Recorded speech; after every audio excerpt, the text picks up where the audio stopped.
Bismillahirrahmanirrahim. Assalamualaikum anak soleh dan solehah. Bertemu lagi dengan Bu Ria dalam mata pelajaran pendidikan lingkungan hidup. Kali ini kita sudah memasuki bab yang kedua, yaitu mengenai flora dan fauna yang dilindungi. Pada kesempatan ini kita bahas dulu mengenai flora yang dilindungi. Siap ya?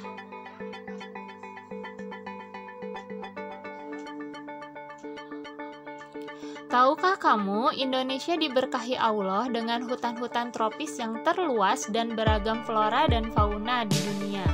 Namun, saat ini kondisi hutan sangat-sangat memprihatinkan. Maraknya penebangan liar membuat banyak flora dan fauna hampir punah. Nah, ini adalah kondisi hutan di Kalimantan dari tahun 1950 sampai tahun 2020. Kita bisa lihat yang berwarna hijau asalnya penuh ya, hutannya banyak.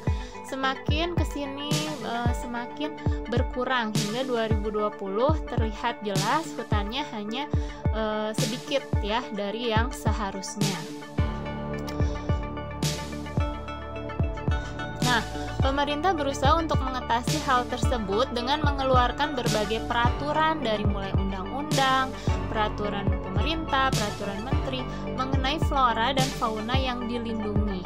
Bagi seseorang yang terbukti melanggar akan dikenakan sanksi baik berupa denda maupun hukuman penjara. Lalu, apa sajakah flora dan fauna yang dilindungi itu?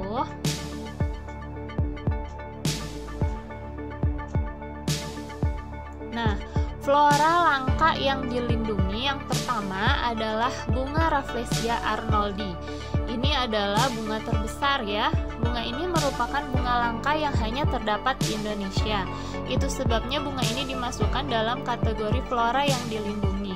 Baunya yang semerbak seperti bangkai membuat bunga ini mudah dikenali. Bentuknya yang unik dan ukuran yang besar juga menjadi daya tariknya.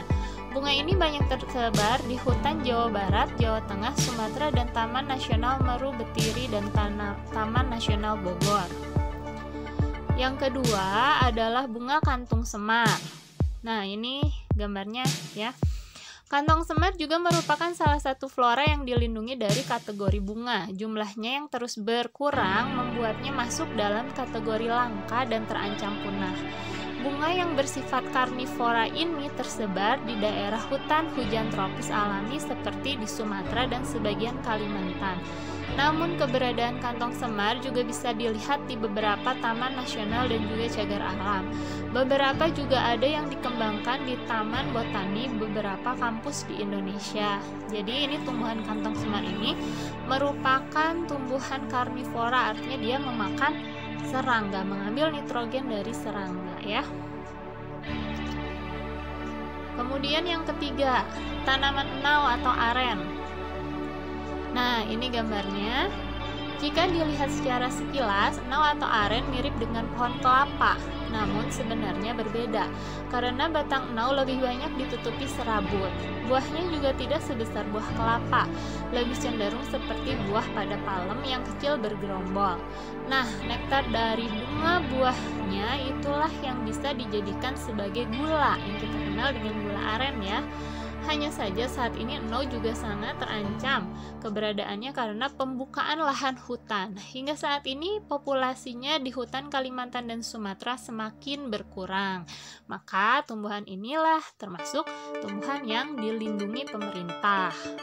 Kemudian yang keempat ada pohon eboni. Nah, ini gambarnya. Pohon eboni saat ini masuk dalam kategori tanaman langka yang dilindungi di Indonesia. Pasalnya, tanaman kayu ini mengalami pengurangan jumlah di habitat aslinya secara masif. Pembalakan liar adalah faktor penyebab utamanya. Para pembalak memang mengincar kayu hitamnya karena memiliki kualitas yang bagus. Biasanya kayu hitam dari pohon eboni digunakan sebagai bahan baku mebel dan furniture.